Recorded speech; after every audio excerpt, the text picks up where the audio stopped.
A graça e a paz de Deus, amém? A graça e a paz de Deus, amém? Lembrando que amanhã a oração dos legendários não é exclusivo dos legendários. Você que sentir na vontade, sentir no seu coração, pode ir também.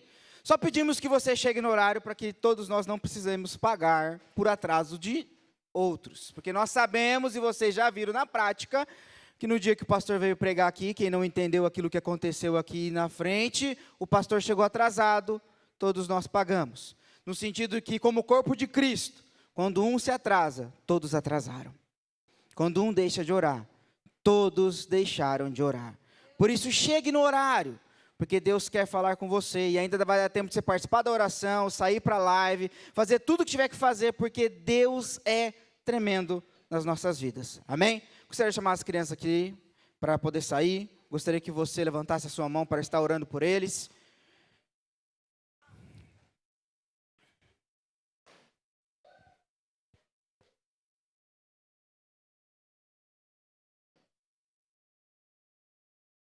Vou orar.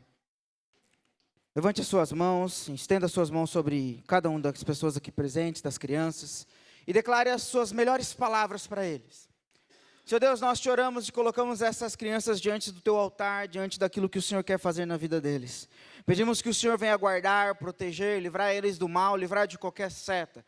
E que tua palavra nos diz que aquilo que nós oramos e profetizamos sobre a vida dele, juntos em união, a tua palavra escreve no céu aquilo que anunciamos sobre eles.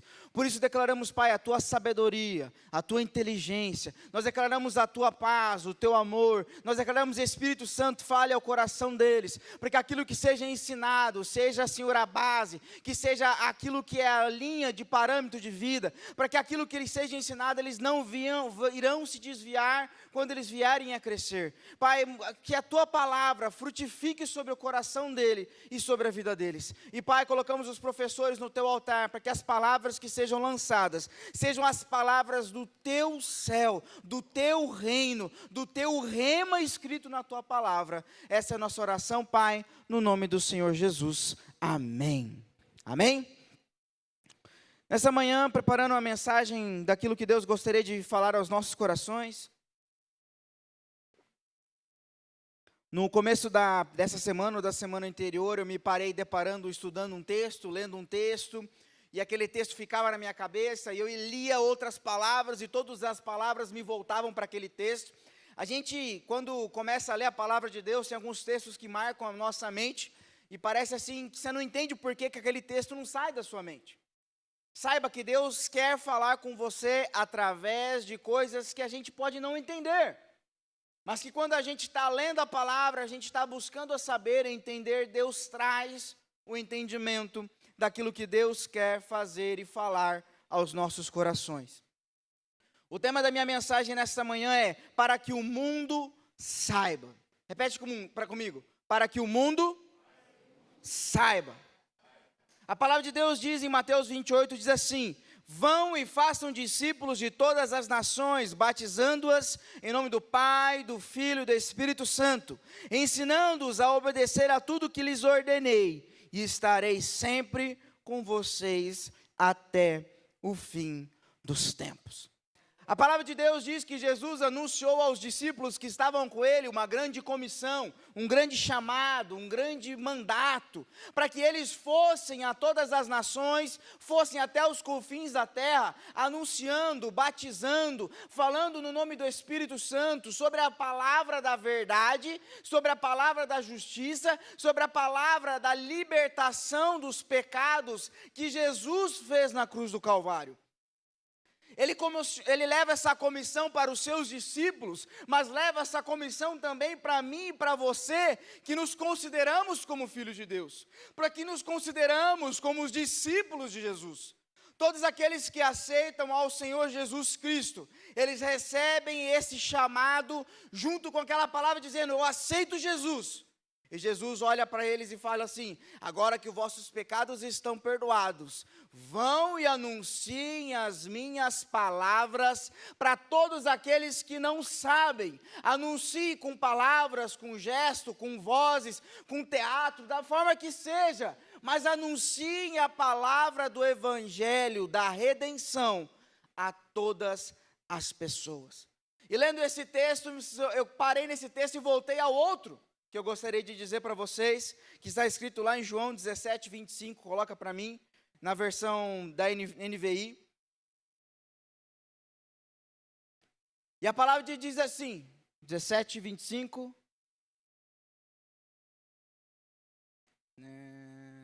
Não, acho que é Lucas, deixa eu ver aqui. Desculpa, é João 17, 23. E ele diz assim: que sejam levados à plena unidade, para que o mundo saiba que tu me enviastes e os amaste, assim como amastes a mim. No começo ele diz ali, que eles sejam levados à plena unidade. Jesus ora para todos aqueles que são crentes, dizendo: Deus, levem eles a viver, a experimentar, a participar da plena unidade, para que o mundo saiba que tu me enviastes. Para que o mundo saiba que Jesus é Deus, para que o mundo saiba que nós somos filhos de Deus, para que o mundo saiba da redenção, eu e você precisamos estar vivendo a plena unidade em Cristo Jesus. Nós seremos levados a viver essa plena unidade, porque Jesus ora por nós. E existe mais, abre aspas, oração mais poderosa do que a do próprio Cristo. E ele diz que eles sejam levados à plena unidade. Para que eu e você estejamos vivendo essa plena unidade, primeiramente é necessário que eu e você estejamos no reino de Deus. Lá em Mateus 12, 25 diz assim: Jesus, conhecendo os seus pensamentos, disse-lhes: todo o reino dividido contra si mesmo será arruinado, e toda cidade ou casa dividida contra si mesmo não subsistirá. A palavra de Deus diz que nós temos que ser unidos, e nesse texto Jesus fala de um mundo espiritual, onde os fariseus estão ali testando Jesus. Mas eu gostaria de falar para você que eu e você, como filhos de Cristo, precisamos estarmos unidos nele. Porque senão não conseguiremos fazer nada. A gente sabe da pesquisa que diz que mais de 50% do Brasil é cristão. E quando nós olhamos para a situação do Brasil, é uma pesquisa que vou falar brincando, né? Mas eu acho que o Datafolha errou nessa pesquisa, não só nessa, mas em outras também. Mas não consigo crer que 50% da população brasileira hoje seja cristã. Porque ser cristão não é só dizer que é, mas é viver a essência daquilo que Jesus anunciou. E não podemos dizer que o Brasil é um país cristão, apesar de dizermos isso, sabendo a insegurança que eu e você temos de andar nas ruas, de levar nossos filhos na escola, de levar nossos filhos na faculdade, na insegurança que nós temos do que será no dia de amanhã, como será o futuro da minha e da sua vida, a insegurança que nós vivemos. Como podemos dizer que vivemos num país cristão, sendo que o número de mortes só aumenta? O número de pessoas vinculadas a gangues aumenta. O número de pessoas que estão vinculadas a algum vício, seja ele bebida, seja pornografia, seja ele idolatria, seja ele a fornicação, seja o que for. Como podemos dizer que estamos sendo um com Cristo, sendo que nossos passos não têm sido os mesmos que Cristo tem nos dado? A palavra de Deus diz que quando eu e vocês aceitamos a Cristo Jesus, nós somos chamados a viver um reino celestial. Só que quando nós anunciamos esse reino celestial, parece não estar sendo o reino de Deus.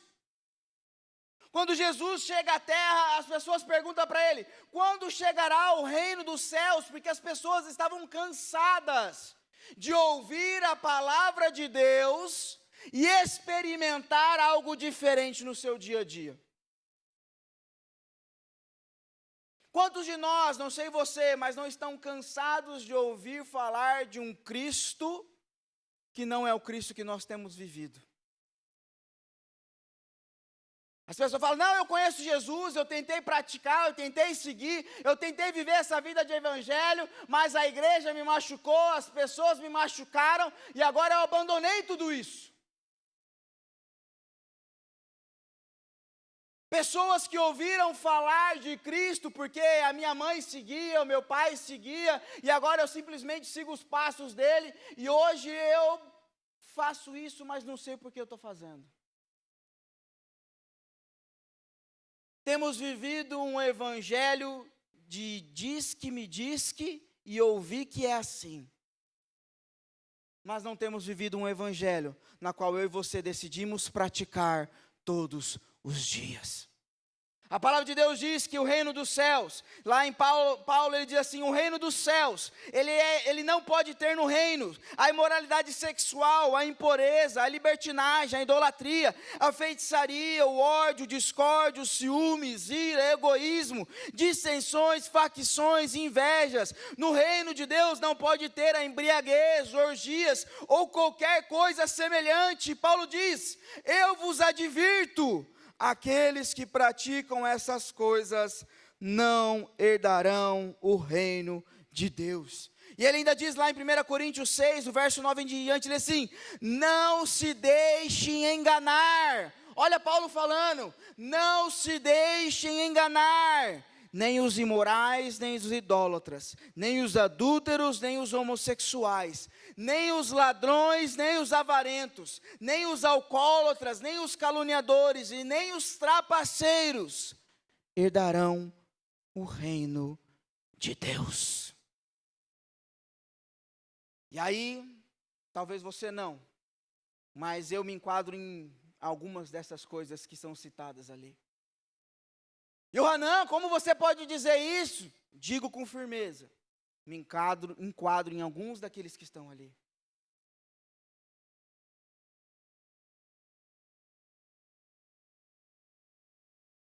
E quem não se enquadra? Quem não tem um pecado, que levante a sua mão. Nós sabemos que todos nós pecamos, que todos nós erramos, que todos nós estamos carecidos da glória de Deus, mas viver o reino de Deus é reconhecer quem nós somos, é saber que o melhor de nós não serve de nada.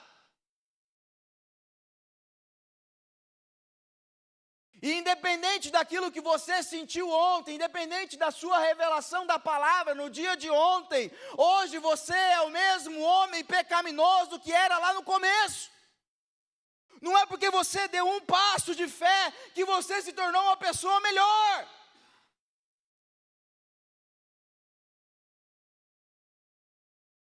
Nós criamos uma falsa imagem de nós mesmos.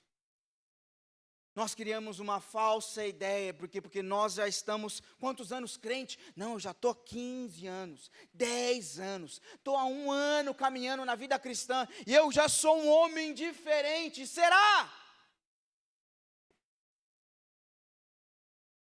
O nosso orgulho diz que sim, mas quando somos confrontados com a imagem de Cristo, o que você diria? Quando a gente se olha no espelho e olha para aquilo que a gente era, a gente fala, meu Deus, eu estou uma versão tão melhor de mim mesmo. Mas quando eu e você nos deparamos com aquele que é a régua, porque você não é a régua, eu não sou a régua, ninguém nessa igreja é a régua, mas nós colocamos quando a régua é Cristo, quando a imagem que nós seguimos é o Senhor, eu coloco a minha vida no espelho e olho para Cristo. E aí você consegue falar que você é uma versão melhor de si mesmo? E talvez o erro meu, e talvez o erro da igreja, é considerarmos que somos alguma coisa a mais, porque aceitamos a Cristo Jesus. A palavra nos anuncia que aqueles que aceitam a Cristo Jesus, e o próprio caminho que Jesus nos ensina, é que nós devemos sermos servos daqueles que são ao nosso lado. Quando você serve uma pessoa, a palavra de Deus nos diz que quando você serve aquela pessoa, você será honrado por Deus. Deus irá cuidar de estar abençoando a sua vida. Mas quando eu e você aceitamos Jesus, nós queremos termos a pura verdade e precisamos mostrar essa verdade ao mundo. Independente daquilo que nós somos, queremos que o mundo conheça a verdade, mas nos esquecemos que a verdade se fez humilhado nessa terra para que eu e você pudéssemos encontrar o amor. Queremos impor o evangelho às pessoas, sendo que o evangelho não é imposto, ele é dado de graça para mim e para você, por amor de uma cruz. E não é porque já estamos caminhando há 2, 3, 5 anos no evangelho que somos pessoas melhores. A palavra nos lembra, aquele que está de pé, tome cuidado para que não caia. E sejamos sinceros, quantas vezes a gente acha que está bem, e aí a gente cai não numa pedra, não num gigante, mas a gente cai numa mosquinha que está na nossa frente.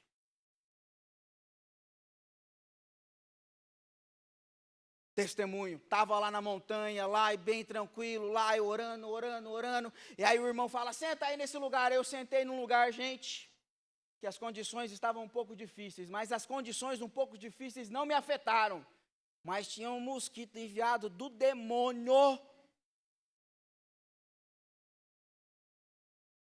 que me tirou o centro.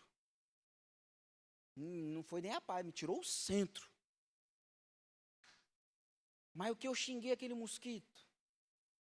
E o mosquito não tinha nada a ver com meus problemas, com a minha vida, com o meu dia, com a minha batalha, com a minha caminhada, mas aquele mosquito, e entrou, foi. Ai, meu Deus do céu, agora você vai morrer aqui dentro. Enfiei, parou o barulho, daqui a pouco, ele saiu de dentro, misericórdia. Não sei se era o mesmo, mas do outro lado, entrou no nariz. Gente do céu, me tirou o centro.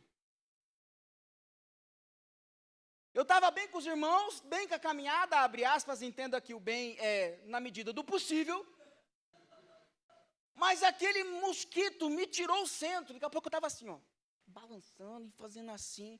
Aí eu lembrei das vacas do sítio, que elas ficam assim também. Eu falei, meu Deus, estou igual as vacas do sítio lá, balançando por causa dos mosquitos. Misericórdia, que fim a vida me levou. E nem é o fim, né? É um caminho.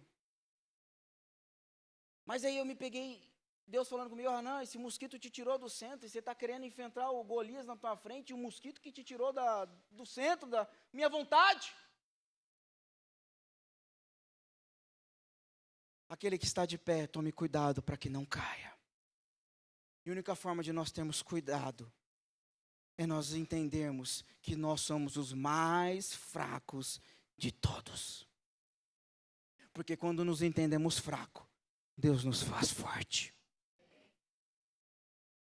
O princípio da queda é achar alguma coisa. Quando Davi achou que ele não precisava ir para a guerra, ele caiu. Quando Saul achou que ele podia sacrificar, ele caiu. Quando nós achamos que podemos fazer alguma coisa sem Jesus, nós caímos.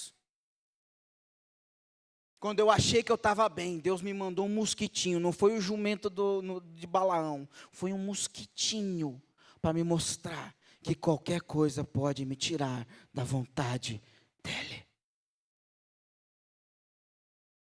Para que eu e você possamos experimentar e para que o mundo saiba, é necessário que estejamos no reino de Deus. E para que nós estejamos no reino de Deus, é necessário nós reconhecermos que somos a imagem dEle. E como a imagem dEle, nós somos os servos dos servos. E um servo não existe glória, a um servo não existe honra. Um servo somente faz a vontade daquele que é o seu Senhor.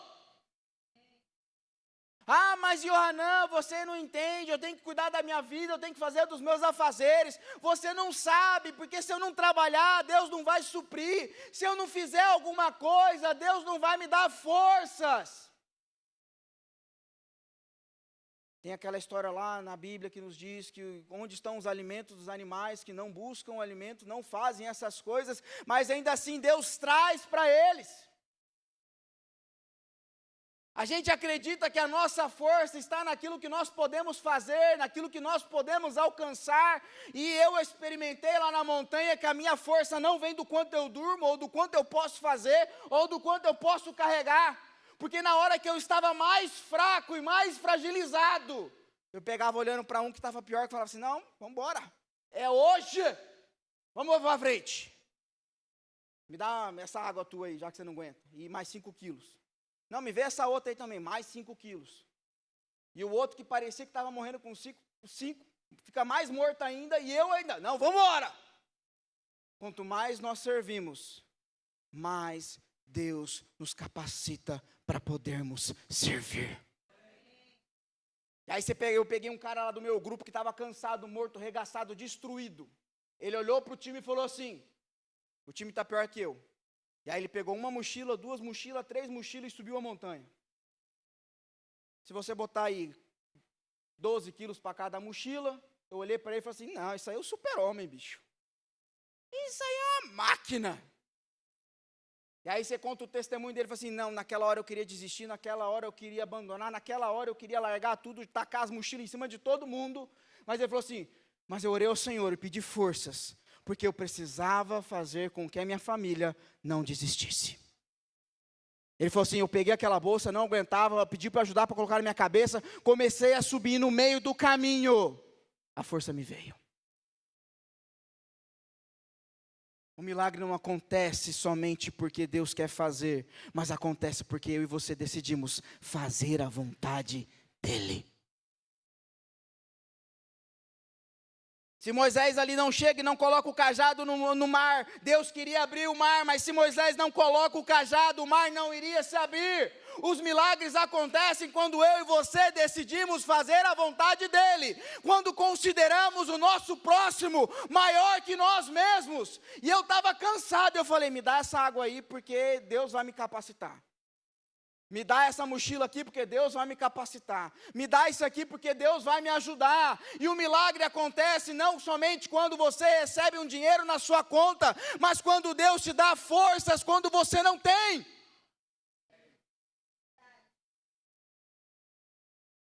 Quando você já desistiu, mas Deus te levanta de manhã e coloca um raio de esperança no seu coração. Quando você vai deitar, e mesmo diante de tantas lutas e dificuldades, você dorme em paz.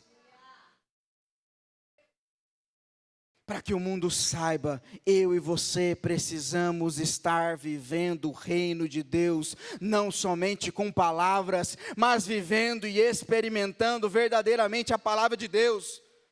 Para que o reino de Deus saiba, para que o mundo saiba, é necessário que eu e você não somente falemos, entendemos e compreendemos o reino de Deus, é necessário que eu e você sejamos parte, e ser parte é entender que você é o reino de Deus, você é o agente de Deus, você é a pessoa chamada para fazer a vontade de Deus.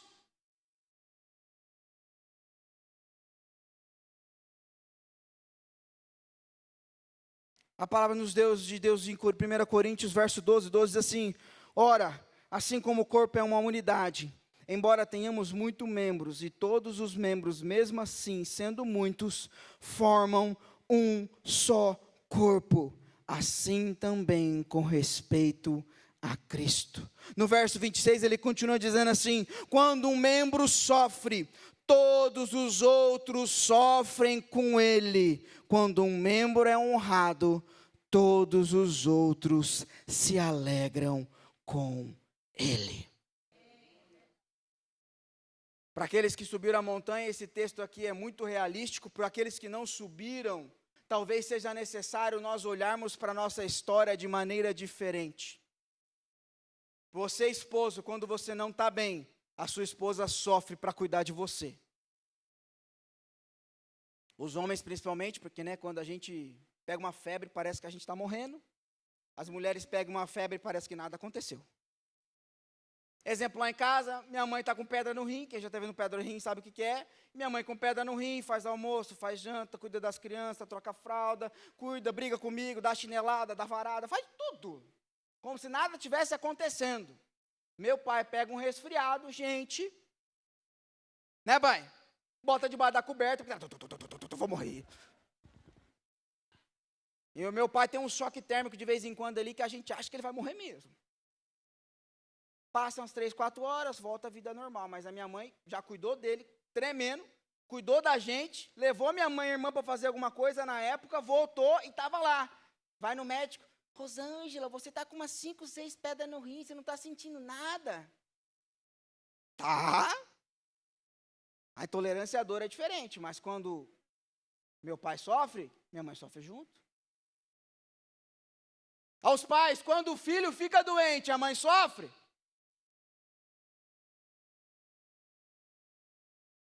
Pai, quando os filhos sofrem, talvez você não sinta como a mãe, mas na hora de comprar o remédio você sofre também.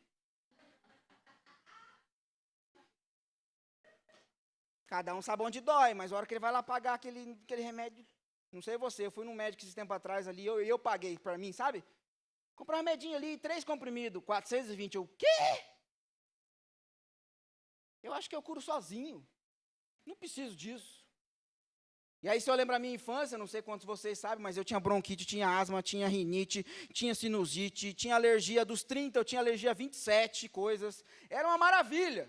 A minha irmã relava em mim e ficava 2 dias vermelho, os vermelhos do dedo dela, assim, por causa da bactéria, do ácaro, da mão. Então, eu sei que eu fiz meu pai sofrer.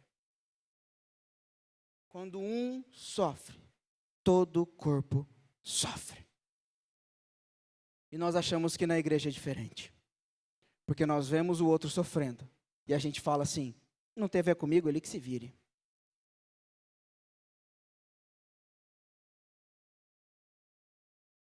O nosso amigo está passando por dificuldade, aflição, a gente sabe.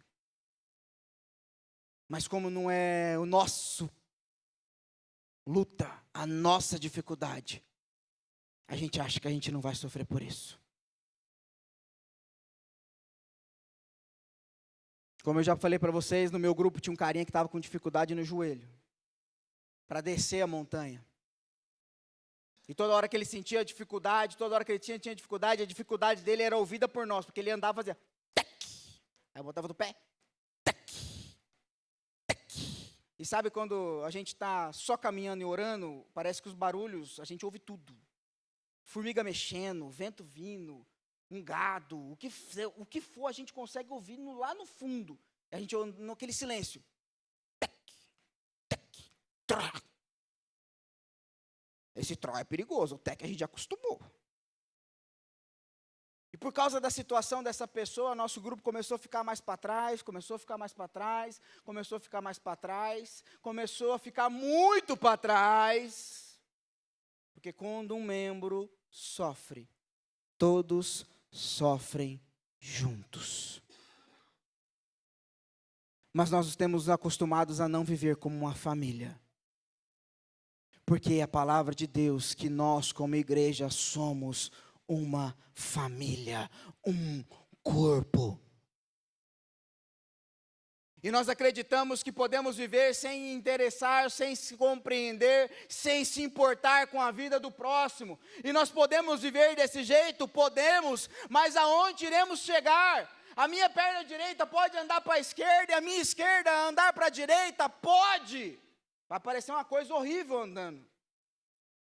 Pode a minha mão direita ser santa, a minha mão esquerda ser profana? Pode, mas aonde chegaremos? Podemos amar a Deus, mas não amar ao nosso próximo? Podemos, mas aonde chegaremos? Jesus anuncia que os mandamentos são amar a Deus como a primeira coisa, acima de tudo, e ame ao seu próximo como a si mesmo.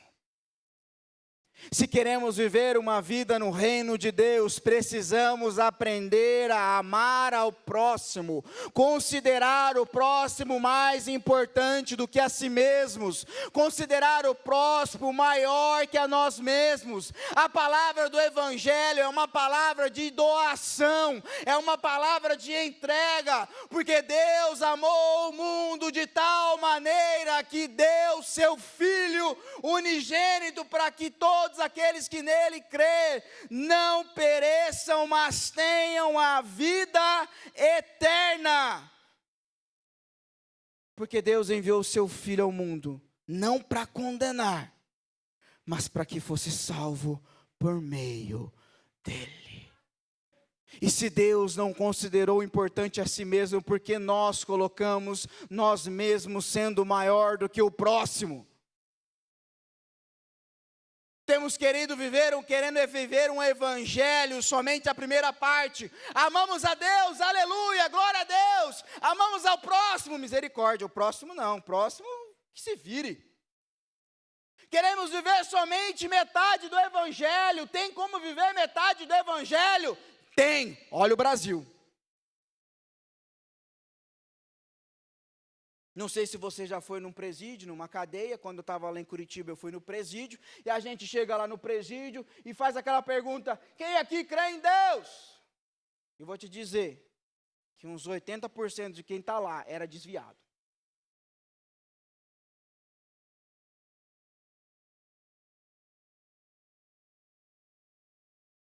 Mas eu não consigo crer que esse desviado tenha vivido o mesmo evangelho que Jesus viveu no seu tempo. Talvez ele tenha vivido o meu evangelho, que eu considero Deus acima de tudo, mas o meu próximo que se lasque. Porque se eu falo de Jesus, e você fala de Jesus, e você lê a história de Jesus, como meu pai fala, lê Mateus, lê ali Marcos, lê João, lê Lucas. Se você olha para esse Cristo, um Cristo que não se considera maior, mas se considera servo teu, que morre uma morte de cruz que era tua, não era dele, que se entrega por amor de você. Você não consegue ver esse Jesus que nós anunciamos no Brasil, esse Jesus que anunciamos nesse evangelho. Talvez o problema tenha sido que temos anunciado um evangelho, do qual não tem a ver com a palavra, mas tem a ver com o nosso coração. Porque todo mundo conhece uma pessoa que é muito boa, é ótima, é perfeita, é maravilhosa. Mas falta uma vírgula. Jesus. E talvez você seja essa pessoa, que é um pai maravilhoso, é um marido excelente, é um filho espetacular, é uma pessoa na sociedade que só faz o bem, que procura fazer o bem, uma pessoa maravilhosa, uma pessoa que honra, uma pessoa que diz aquilo que vai fazer, na palavra dele é aquilo que ele cumpre, uma pessoa maravilhosa, tremenda, mas ainda lhe falta Cristo. Um Cristo que considera o próximo maior do que a si mesmo.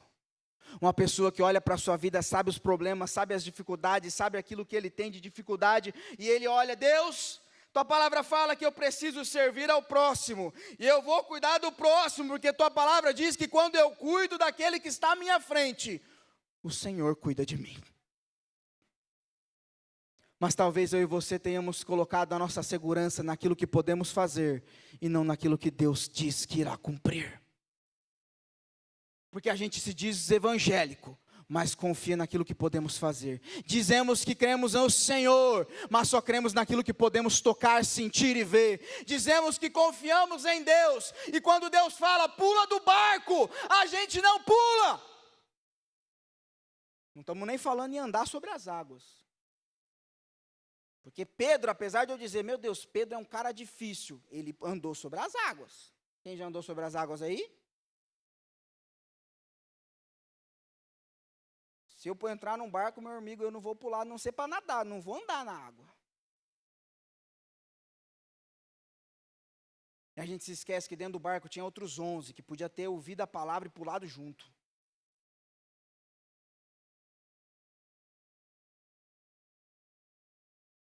Nós dizemos que confiamos, mas a nossa confiança não está nele.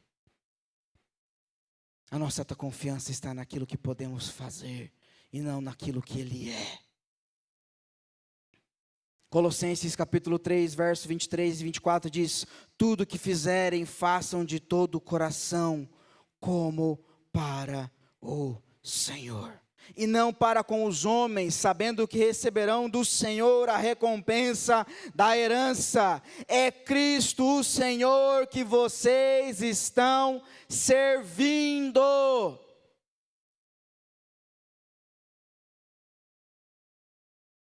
Para vocês, acho que esse texto não faz a mesma prática que foi feita para mim, mas, gente, subir aquela montanha para mim, lembrando desse texto, e a pessoa ali na minha frente fala assim: não, eu estou muito cansado, eu não vou conseguir, você consegue levar esse pezinho a mais? Eu olhando assim,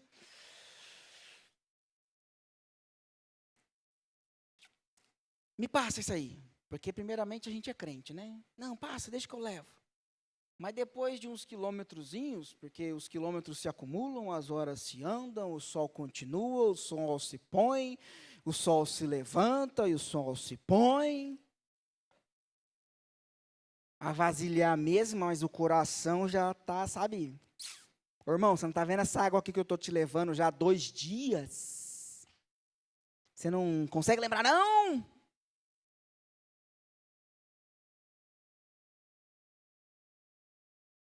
Isso só mostra que meu coração lá no começo estava o quê? Religioso.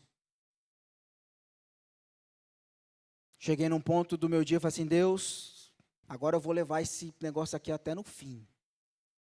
Eu já não estava mais religioso, eu estava bravo com Deus. Porque eu tenho que servir o próximo. Que servir o próximo? Eu quero que o próximo é que cate cavaco.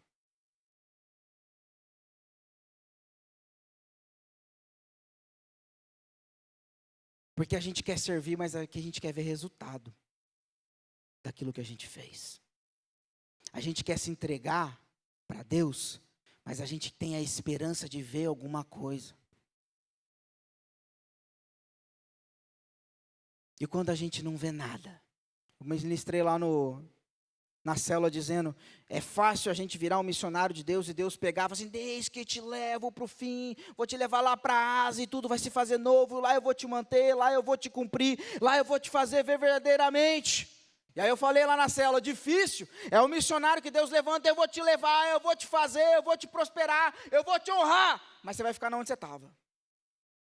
Porque a gente quer ver a diferença, alguma coisa, a gente quer ver uma mudança, a gente quer ver uma fagulha, a gente vai lá orar na vigília, porque a gente está na esperança de ver um foguinho, e se a gente não vê um foguinho, depois disso a gente desiste.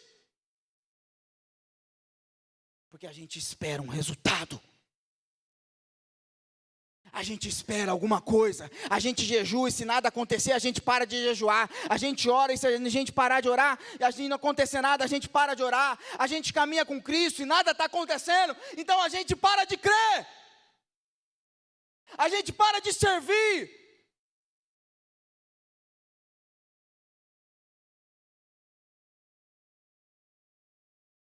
Não é porque os nossos olhos não veem que Ele não está fazendo.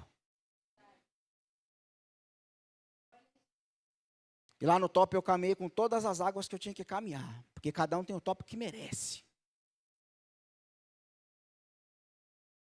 Porque Deus queria tratar comigo. Hanan, você é um servo de si mesmo. Mas você não está sendo um servo meu.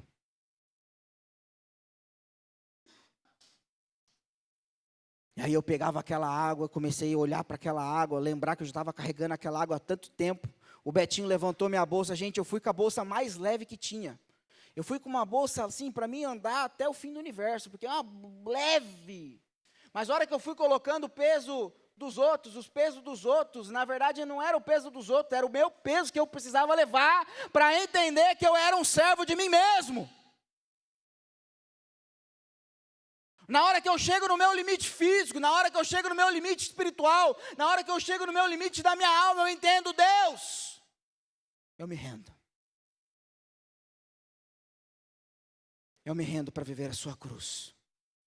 E eu não sei qual é o limite que você tem para se render e viver a Cristo, e viver o Evangelho, para viver o reino de Deus. Mas eu gostaria de falar para você que Deus irá levar você a esse limite, para que você entenda que você precisa se render a Ele. Dica: se renda o mais rápido possível, para que você não tenha que caminhar tanto quanto eu, ou tanto como alguns homens na palavra de Deus. Eu olho para a vida de Jó e falo: Deus, não quero viver Jó, não quero viver Jó, não quero viver Jó. Deus, me ensina antes.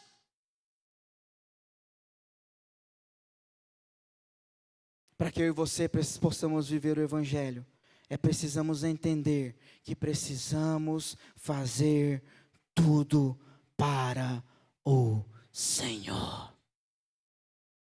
Para que o mundo saiba, nós precisamos ser reinos de Deus e amar ao nosso próximo. Romanos 12 diz assim: dedique-se uns aos outros com amor fraternal. Prefiram dar honra aos outros mais do que a si próprios. Nunca lhes faltem o zelo, sejam fervorosos no espírito e sirvam ao Senhor.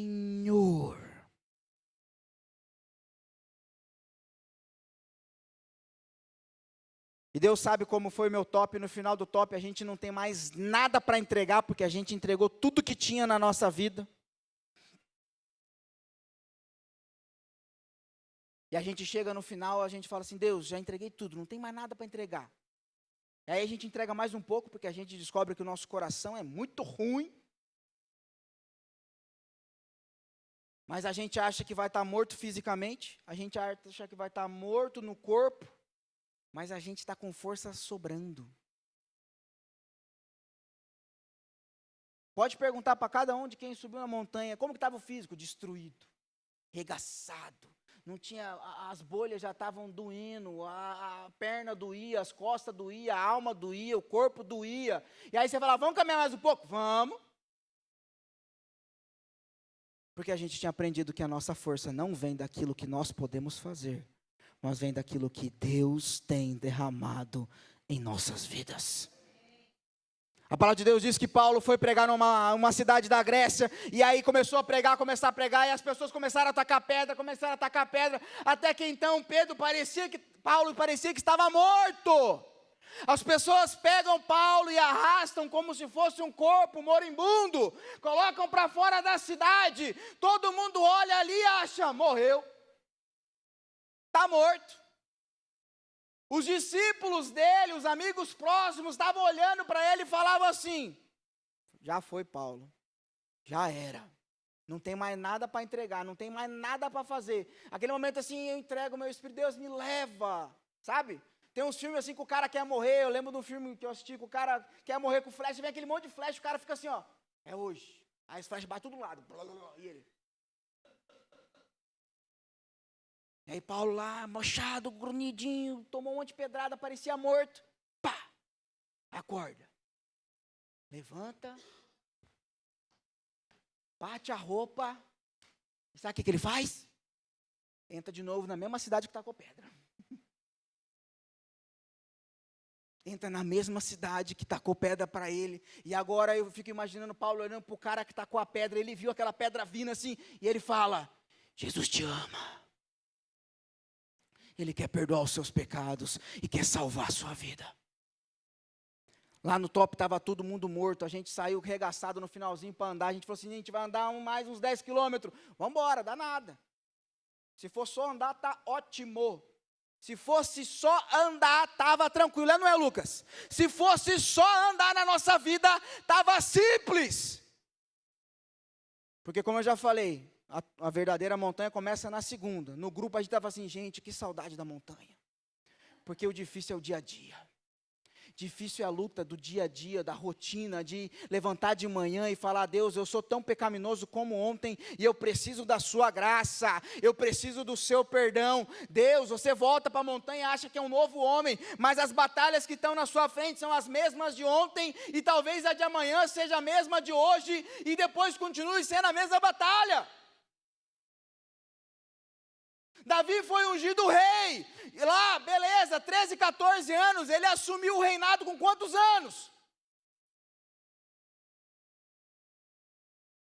30 anos depois. Ele já era rei. 30 anos. E aí, Deus, quando que vai acontecer? Quando que vai ser? Olha Noé. Lá, construa uma arca. E Noé. Tec, tec, tec. Um dia, beleza. 3 dias construindo a arca, beleza. 100 anos construindo a arca, misericórdia. Afasta de mim esse cálice, Jesus. Não quero esperar tanto tempo para viver o cumprimento da promessa.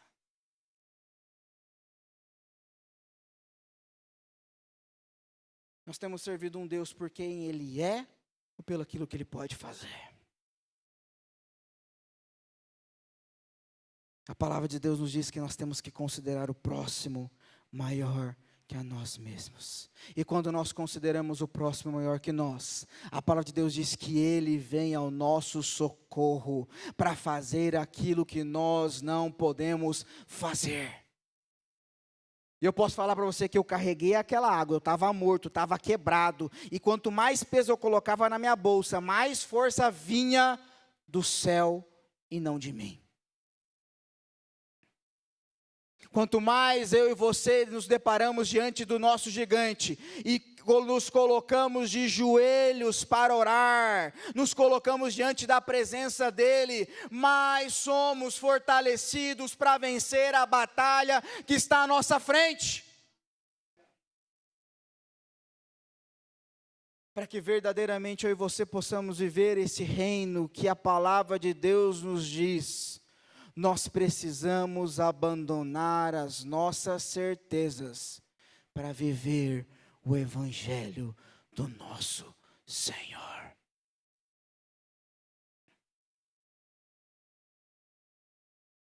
Na minha montanha eu vi milagres tremendos. Ah, você viu muita coisa acontecer? Sim, vi muita coisa acontecer. Mas não é anjo aparecendo e mar se abrindo, ou trovão descendo. Mas era um homem que estava destruído, se rendeu ao Senhor e ter as suas forças restabelecidas. É ver um velhinho de 82 anos subir na montanha, e a gente lá, estou morrendo, não aguento mais, olhava o velhinho. Se aquele hominho está subindo, com a força dele não é, porque se olha para a perna dele não tem canela, se olha para o braço dele não tem braço, se olha para o corpo dele só tem osso.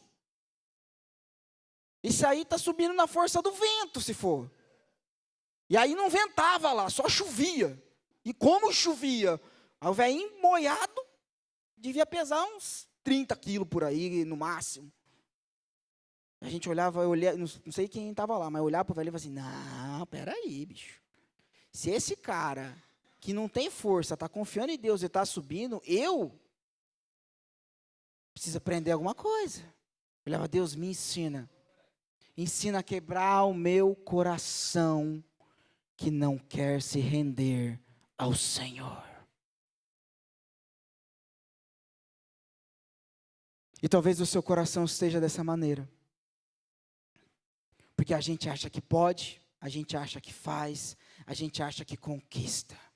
Mas a palavra de Deus nos diz que quando nós entregamos, é que verdadeiramente possuímos alguma coisa. Quando nós nos rendemos, que Deus nos fortalece. É quando entregamos que Deus vem nos curar. É quando nós colocamos as nossas feridas das mesas, as nossas dificuldades, as nossas mazelas, e a gente chega diante de Deus, Deus, eu sou isso, eu sou tímido, eu não sei falar, eu não sei conversar, eu sou uma pessoa que não entende, odeia português, Yohanan, sou uma pessoa que não gosta muito de contato com pessoas, e o Senhor vem e fala, Yohanan, eu te levanto como um pregador da palavra. Porque você não tem as qualidades, mas você consegue se sujeitar àquilo que eu posso fazer na sua vida. Ele pega Moisés e fala, Moisés, te levanto como líder. E Moisés fala, mas eu sou gago. Fala assim, não tem problema, a gente vai resolver a situação. E na onde você é fraco, eu vou te fazer forte. E Moisés é um dos líderes mais reconhecidos de Israel, que levou eles não só na libertação, não somente em livrar eles do Egito, mas que conseguiu transmitir as palavras no Monte Sinai para o seu povo.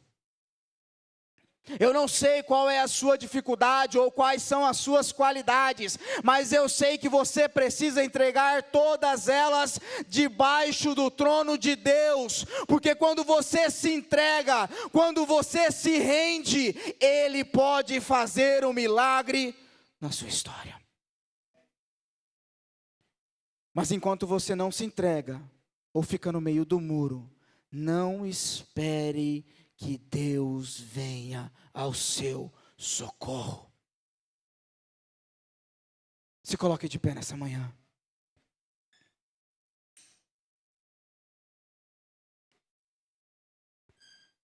E Jesus ora, dizendo, para que eu e você sejamos levados a viver a unidade. Eu não sei qual tipo de unidade você tem experimentado na sua casa, talvez seja a unidade entre mãe e filho, pai e filho, entre família, entre irmãos, entre tios, entre vô. Eu não sei qual é o tipo de unidade que você tem experimentado, porque a palavra de Deus diz que iremos viver essa unidade. Mas a palavra de Deus que diz que nós iremos viver uma unidade no corpo de Cristo. Talvez ainda você não tenha experimentado o que é ter um intercessor na sua vida, do que é ter uma pessoa orando pela sua casa, o que ter uma pessoa fazendo alguma coisa por você, mas eu gostaria de dizer para você, faça por alguém primeiro, porque quando nós nos colocamos a servir, Deus cuida de nós. Curva a sua cabeça.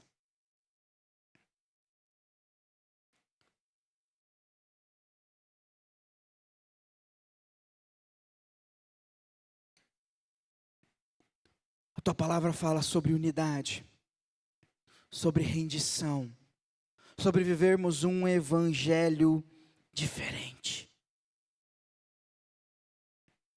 sobre verdadeiramente entregarmos os nossos corações àquilo que Deus quer fazer na nossa vida, nos entregarmos sem reserva, sem porto seguro, nos entregarmos sem ter uma vírgula de deixar daquilo que nós éramos, do que o nosso coração desejava, do que a nossa mente queria fazer, é se entregar por inteiro, é se entregar sem reservas, é se colocar diante da cruz de Cristo e falar, Deus, isso é quem eu sou essa pessoa cheia de pecados, cheia de mazelas, cheia de dificuldades, mas eu quero me entregar ao Senhor, para que o Senhor faça uma obra, para que o Senhor possa construir uma história diferente, para que o Senhor possa fazer algo diferente na minha vida.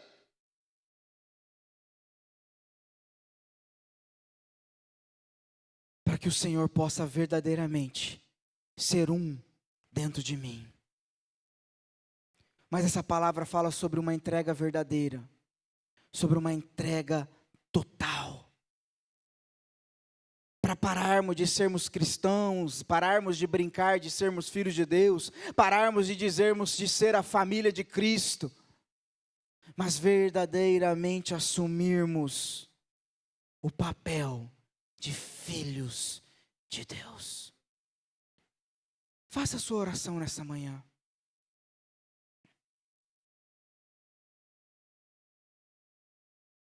Apresente as suas dificuldades, apresente as suas lutas, apresente ao Senhor aquilo que você precisa de ajuda, aquilo que você precisa que o Senhor faça, aquilo que você precisa que o Senhor construa na sua vida, na sua história, mas também apresente a sua vida diante dEle, dizendo, Deus, acima das minhas vontades, acima dos meus desejos, seja feita a sua vontade.